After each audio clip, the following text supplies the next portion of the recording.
Crime Salad listeners. Welcome back to another episode of Crime Salad. I'm your host, Ashley. And I'm Ricky. And we're here to talk true crime. We are. But before we do, we would love to shout out our new lovely patrons this week. We have Jenny, Jessica, Bailey, and Joni. Thank you all so much for supporting our show. We really appreciate it. I hope you enjoy the ad-free listens. So this week we are covering the picture-perfect murder of Nancy Cooper. This is a part 1. Check out next week for part 2. And we just want to add that some listeners may find the details in this story disturbing. Listener discretion is advised. You've been warned.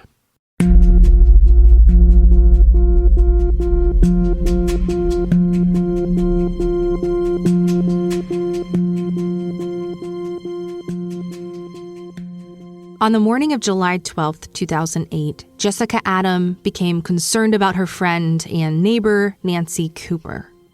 Nancy had suddenly vanished, and no one in the tight community could find her.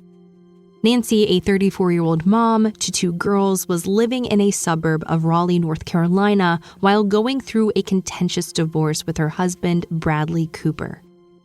Nancy wasn't secretive or quiet about her dislike for her husband and shared all the details of her unhappy marriage on the days she named I Hate Brad Days. Now, the night before she went missing, Jessica and Nancy were at a neighborhood dinner party when Nancy's husband came by after work to help Nancy take care of their 2 children, 4-year-old Bella and 2-year-old Katie. And by all accounts, Katie, the 2-year-old, was fussy and crying, and Brad was asking Nancy for advice on how to quiet their daughter. Nancy very loudly told Brad that he was going to have to figure it out himself, since she felt like he had only recently begun feigning interest in their children, only in public. Brad had suddenly begun spending more time with the children he largely ignored their entire lives. He worked long hours, and when he wasn't working, he was training for Ironman competitions, sometimes spending up to 7 hours a day on a stationary bike. The recent changes in his behavior were influenced by a divorce workshop for men designed to help them limit spousal and child support payments. So, back at the dinner party, Brad was humiliated when Nancy publicly berated him and said he should know how to soothe his own children and not to expect anything from her. Embarrassed, Brad took the 2 children home and put them to bed. Nancy left the party after midnight and hadn't shown up the next morning for an appointment at Jessica Adams' home. At the time, Nancy was trying to earn extra money and was helping Jessica paint her dining room with a special faux stone painting technique popular in the early 2000s. And Nancy had plans to come over her house at 8 o'clock in the morning. But she never showed up, and it was soon 9 a.m. She became worried and tried to call Nancy repeatedly at home and on her cell phone. And when she didn't answer, her gut told her Nancy was in trouble and something was very wrong. Out of frustration, she called Brad asking why Nancy hadn't come over. Brad told her that Nancy had gone out for a run early in the morning around 7 a.m. and hadn't returned yet. He, on the other hand, seemed unconcerned and said he didn't know anything about Nancy's plans for that morning, as he assumed Nancy would be watching their children as he was planning to play tennis that morning with a friend. Jessica was suspicious right off the bat and felt Brad was lying, so she began calling mutual friends, sounding the alarm that Nancy was missing. They were all collectively and immediately suspicious of Brad. Close to 5 hours went by, and it was 2:15 p.m.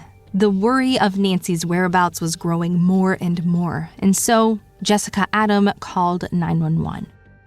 She told the operator that her friend was missing, and although there is a recorded 911 call, I'm going to read you this because it's a little hard to understand due to the quality of the clip. Jessica said, quote, "She supposedly went out for a run at 7 a.m. this morning in Lockmere, and no one has heard from her. She was supposed to be at my house at 8, and just because of the situation with the divorce, I'm just wondering if you could help, and I don't know what I should do."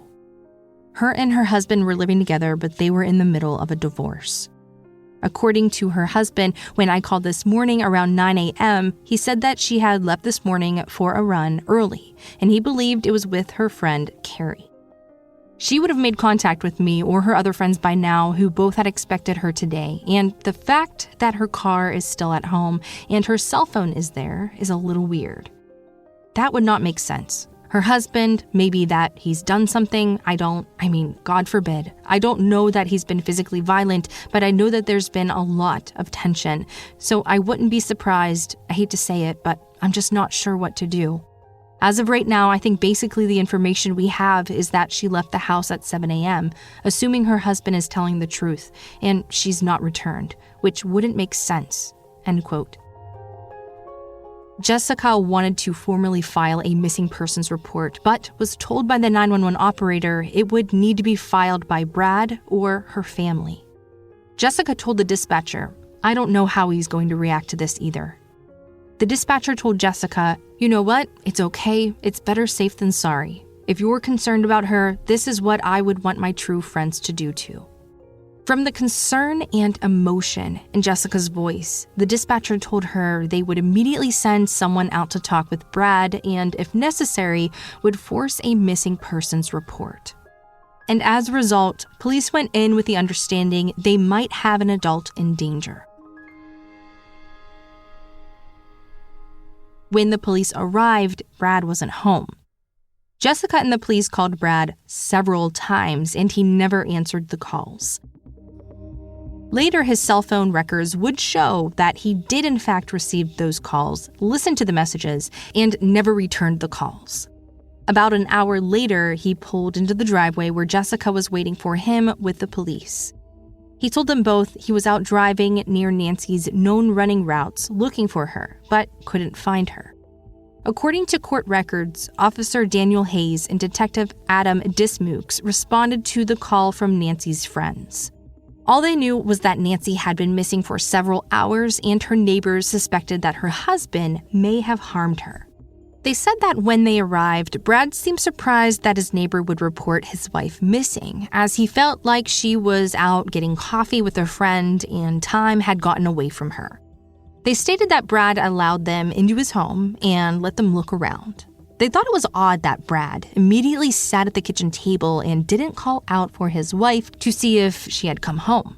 Brad appeared lethargic and unworried about Nancy's disappearance and wasn't sure why police were involved because it hadn't been 24 hours.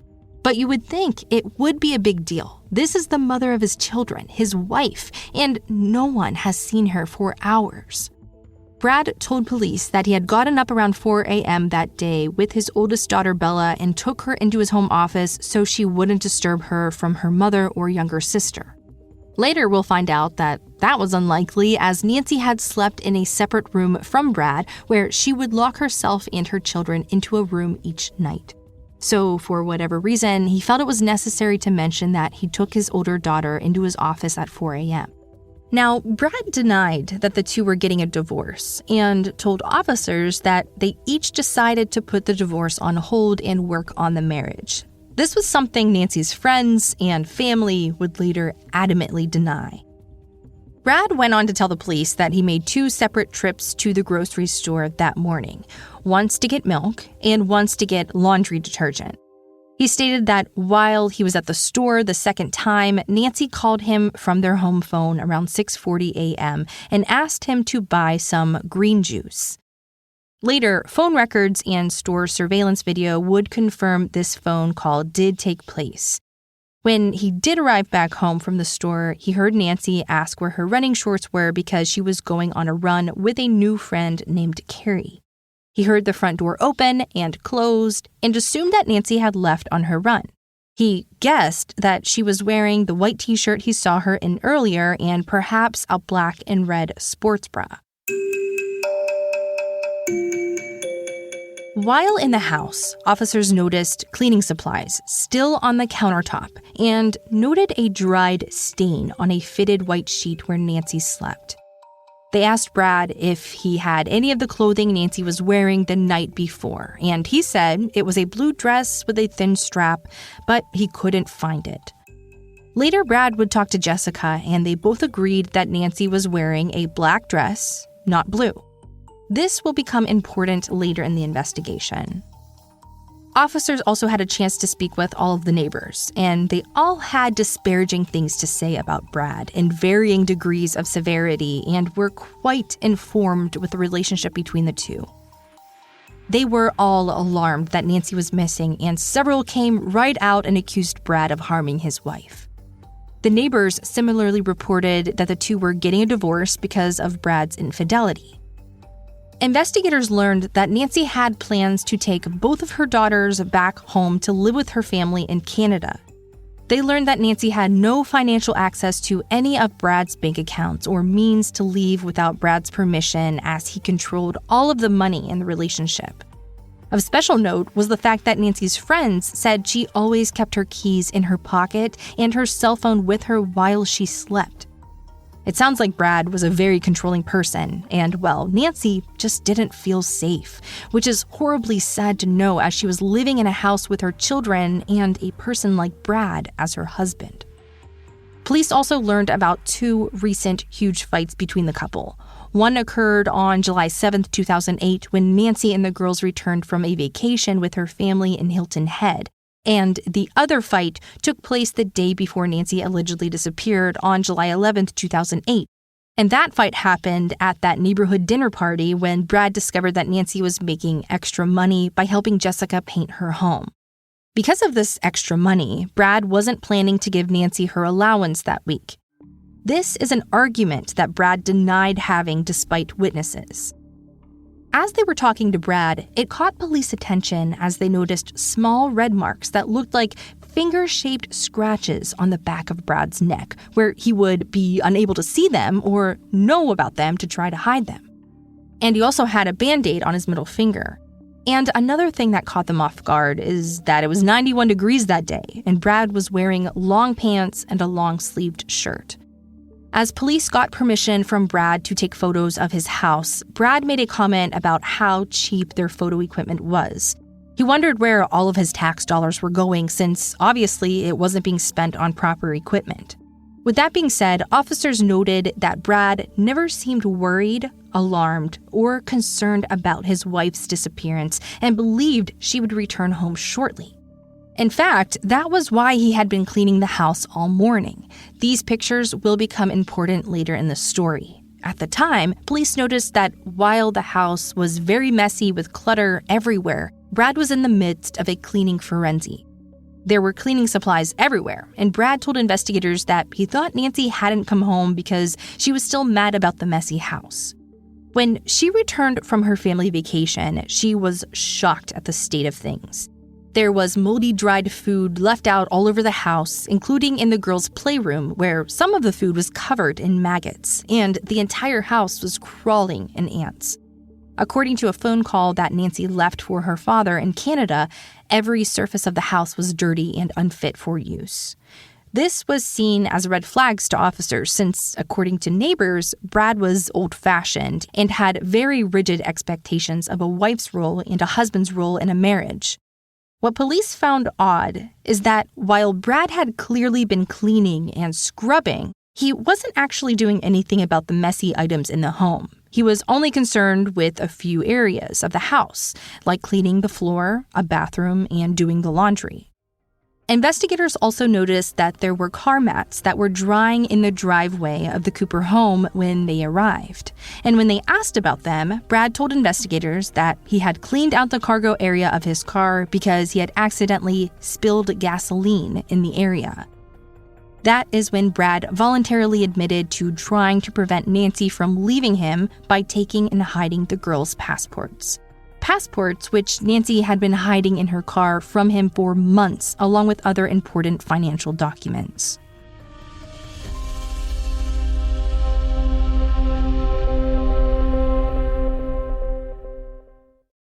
Nancy's husband, Brad, may not have been worried about her disappearance, but her family and neighbors were very concerned. That same afternoon, when police were interviewing Brad and gaining his compliance and filing a missing persons report, a neighbor called Nancy's twin sister in Canada, Krista Lister. Krista and her twin sister were very close, and she immediately suspected that Nancy was gone from this earth. The two spoke almost every day, and sometimes several times a day, and she was just thinking about Nancy when Clea Morwick called her. They all knew that Nancy's children referred to their aunt as Krista Mum, since she had the same face as their mother. Later, Krista would say she was gone. She'd never leave her kids, so I knew she was in danger. I couldn't feel her anymore. I just knew something was really wrong. After speaking with Nancy's neighbors, Krista immediately called Brad and asked where Nancy was and for all the details surrounding her disappearance.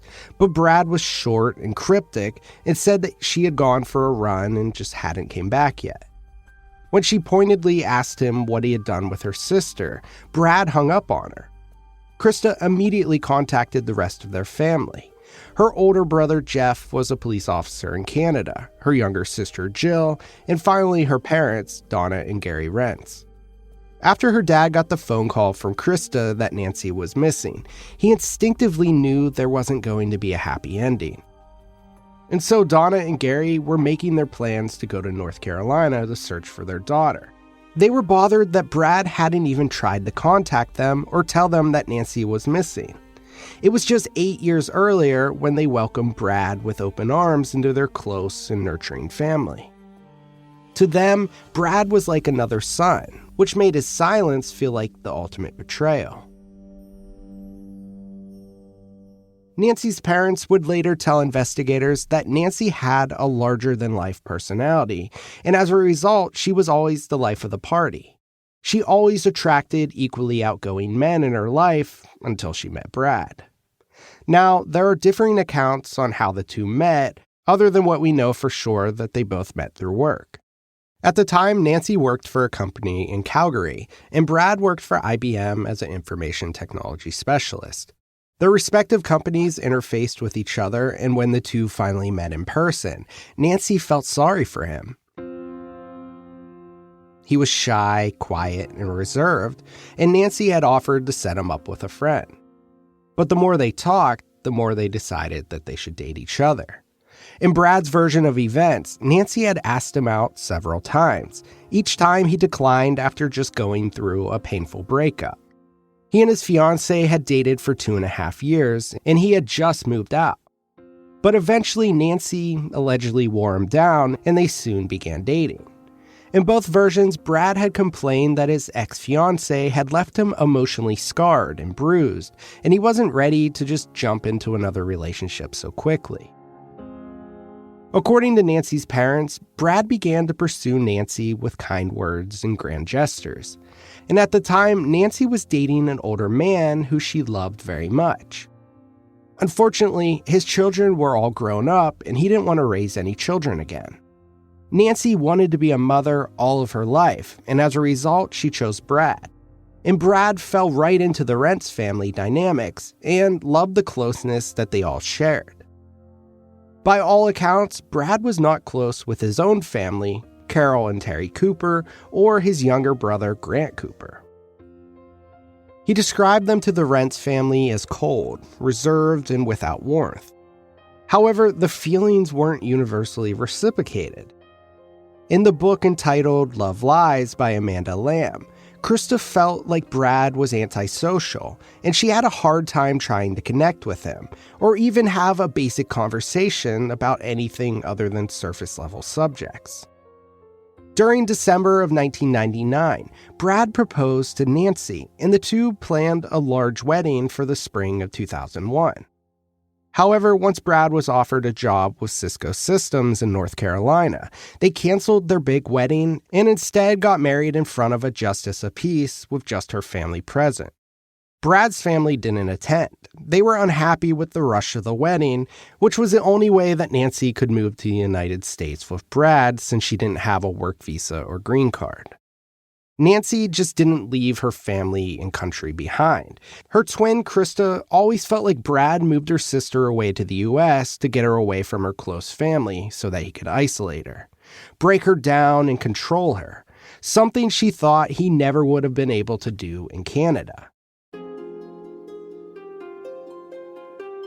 Krista believed that Brad got a sick joy out of making Nancy feel small because it made him feel big. Nancy couldn't work once she arrived in North Carolina, and they only had one car between them. Nancy was isolated, and almost immediately their marriage began to unravel. Brad worked long hours and controlled all of their money.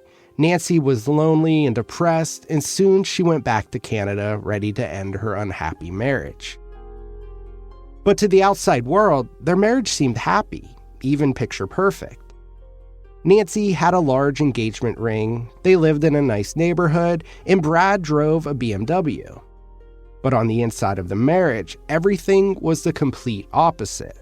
Brad was only concerned with the facade of their life and not their actual relationship. So when Nancy was ready to quit just a year into marriage, her parents told her that the first year is often the toughest and that she should just stick it out. They would come to regret encouraging Nancy to go back to her husband. But soon, Brad arrived begging Nancy to come back with him and promising to make changes, including buying her a car so she could have some independence while he worked long hours. So Nancy returned to North Carolina, determined to make her marriage work. After suffering 4 miscarriages, their first daughter, Bella, was born in early 2004, and Nancy was ecstatic. Regardless of the state of her marriage, Nancy was in love with motherhood and poured all of her focus into her new baby. Nancy also had close friends, and while she wasn't fulfilled or happy in her marriage, she was pretty happy with her life. 2 years later, in 2006, when Nancy became pregnant with Cary, her marriage deteriorated even more. That's when Nancy went from being isolated and largely ignored by her husband to verbally and psychologically abused. They stopped being intimate, and Nancy believed that Brad was now having an affair. She also wasn't allowed to have an ATM card and had to use a joint credit card for everything from food, gas, or diapers to anything else she wanted or needed. In fact, Brad would follow her to get gas so she couldn't secretly take cash back on his card. Just outrageously controlling. Brad didn't want her to have any financial independence he didn't control. But with 2 children to think about now, they continued to encourage Nancy to make her marriage work, never imagining how it would all end.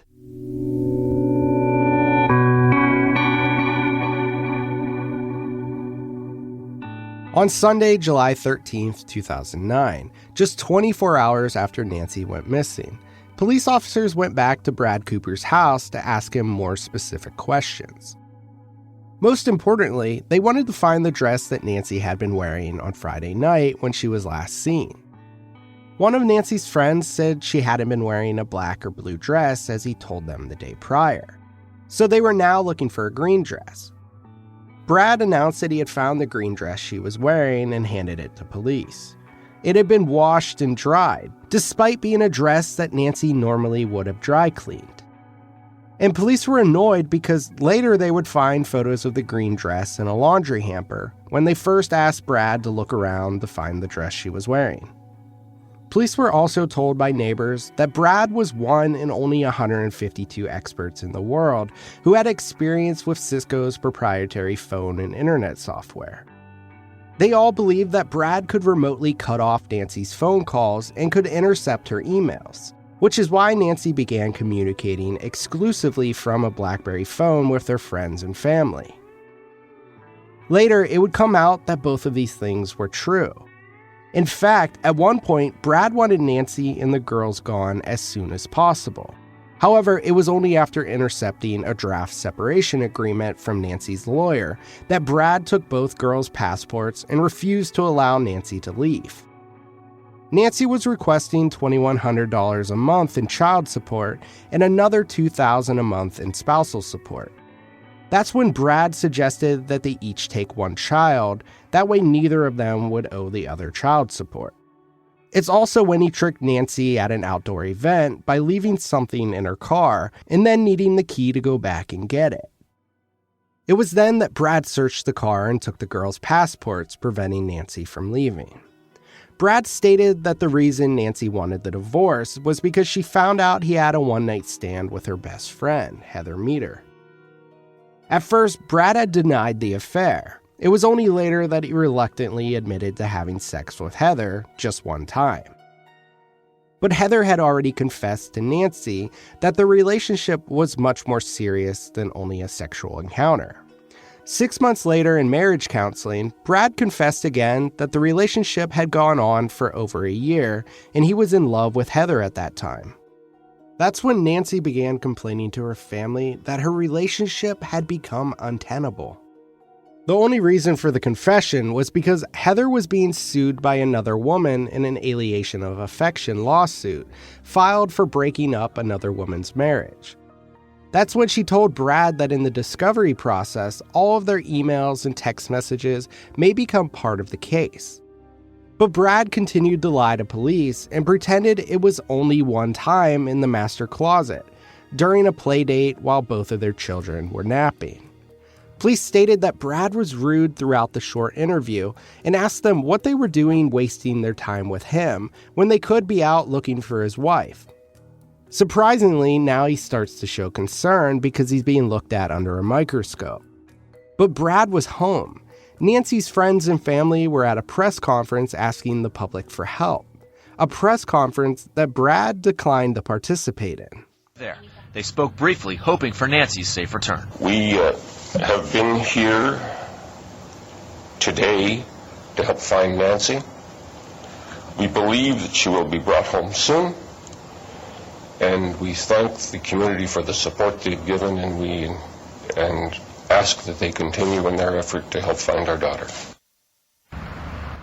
And Cary police today said they believe Nancy Cooper is alive. They are treating this as a missing person case. They have no suspect or person of interest. We're live in Cary. Garrick Brenner, ABC 11 Eyewitness News. Garrick, thank you.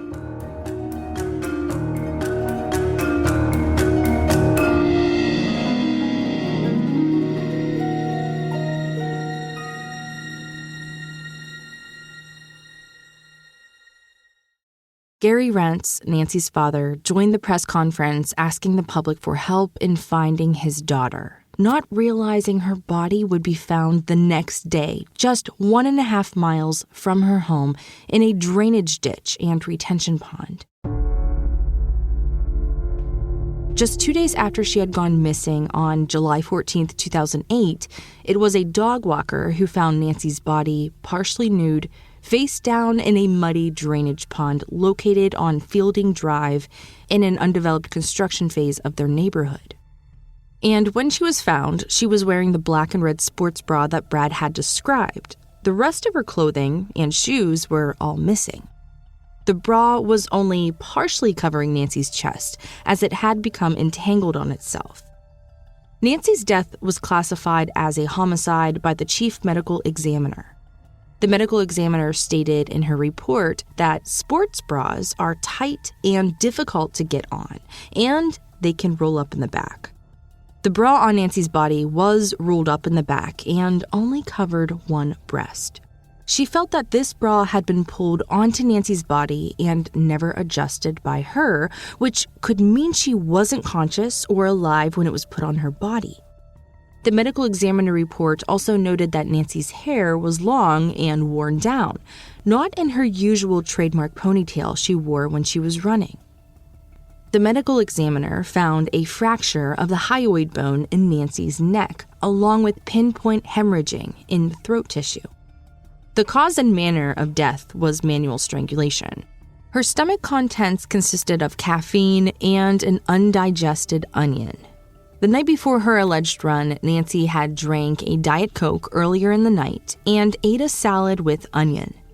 The medical examiner said her stomach contents would have been completely digested by 6 a.m. the next morning when she allegedly woke to go on a jog. The medical examiner further stated that the fact that her stomach was mostly empty, but for the onion, could be consistent with having vomited up some of the stomach contents while being strangled. Therefore, her time of death was placed between 1 a.m. and 7 a.m. on the 12th, which meant that Nancy could have encountered her murderer after she returned home or quickly after she began her morning jog. Nancy's friends and neighbors played a key role in the investigation into the murder, and they were eager to share all that they knew with investigators. Nancy's friend said Brad was a master at the most subtle forms of abuse, which revolved all around control. Of course, this happened in 2008 before we had a name for this type of domestic abuse. And now we know it's called coercive control, which is an emotional power-based type of intimate partner violence. Coercive control is more specifically defined as any pattern of controlling behavior that creates an unequal power dynamic in a relationship. These behaviors give the perpetrator power over their partner, making it difficult for them to leave. It's done to create invisible chains by limiting someone's options, and one of the ways this can be done is with financial control, something we know that Brad was doing to Nancy when he canceled all of her credit cards, removed her access to their financial accounts, and put her on a cash-only budget. Nancy didn't have black eyes or broken bones. Instead, she had emotional wounds from the daily humiliation and degradation her husband inflicted on her. He chipped away at her self-esteem one little piece at a time, and all of her friends recognized it happening. In one incident, Nancy found an odd piece of paper Brad had hidden under his computer in which he listed out his daughter's favorite things.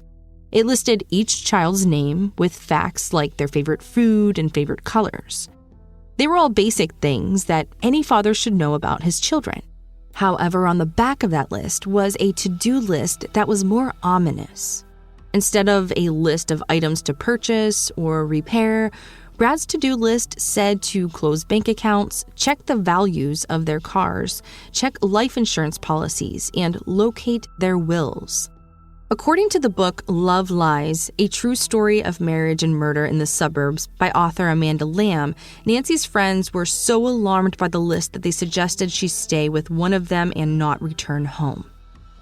Nancy's friends individually and collectively all believed Brad was capable of great violence, and they worried about their friend up until the moment she went missing. They all believed Brad was capable of harming her, something that she didn't believe until the very end. In fact, just the day prior, her father Cary had called Nancy asking if she thought she was in danger. She assured him that she wasn't. However, Nancy wasn't naive. She knew her marriage was unhealthy and she needed to leave her marriage as quickly and safely as possible. Many of Nancy's friends knew she referred to Brad as the budget Nazi, since he liked to control her with money. They shared with investigators that Brad felt like he was the main breadwinner and was the only one with say on how they spent their money. And they knew that he would sometimes deny her the weekly allowance based on his mood. When Nancy began doing odd jobs for neighbors such as painting and babysitting, Brad wouldn't pay her that week until he was sure that she was out of money. And this was the subject of one of their last big public arguments. With Nancy's body found, her family and friends switched their immediate concern to Nancy's children. They didn't know what Brad was capable of anymore. And this is where we're going to leave it for today. Next week, we will cover the shocking things that were uncovered during the investigation, as well as one custody battle, one murder trial, and one successful appeal.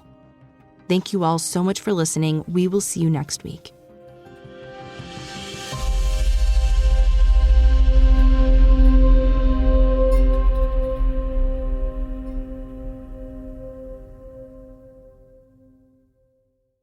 Crime Salad is a Weird Salad production. Are you kidding me? That was perfect.